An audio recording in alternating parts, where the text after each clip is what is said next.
कृपाला दीन दयाला कौसल्या हितकारी हरे मनहारी अद्भुत रूप विचारी लोचन अविरामा तनु घनश्यामा निज आयुध मुझ चारी भूषण बनमाला नैन विशाला शोभा सिंधु करारी कर दुई कर जोरी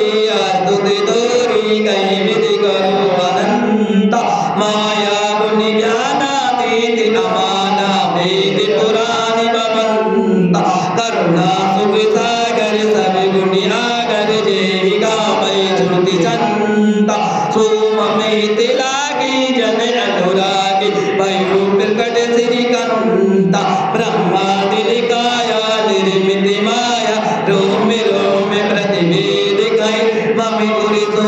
उपासने सुनत धीर मत धीर नर उपजा जब ज्ञाना प्रेम सिखाना चरित बहुत विधि कीन जाय कहीं कथा सुनाई मात बुझाए जय प्रकार सुत प्रेम ले माता पुनि बोली तो मत डोली तजम गात यह रूपा की सुशीला अति विरसीला यह सुख परमि अनुपम सुन बचन सुजाना रोदन ठाना होई बालक सुरि भूपा यह चरित युगावै हरि पति पावै यह नहीं रूपा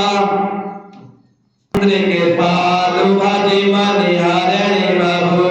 दारुणम् नवि कंच लोचन कंच मुख कर कंच पति कंचारुणम् कंदप अंगलित अमित जब नव नील नीरव सुंदर बट पीति मानव तलित रुचि सुचि नोम जनक सुतामर भक्ति निबंधु निशिदानव दैत्य मंत्री कंदन रघुनंद आनंद कंदि कौशल चंद दशरथ नंदन सिर मुकुट कुंडल तिलक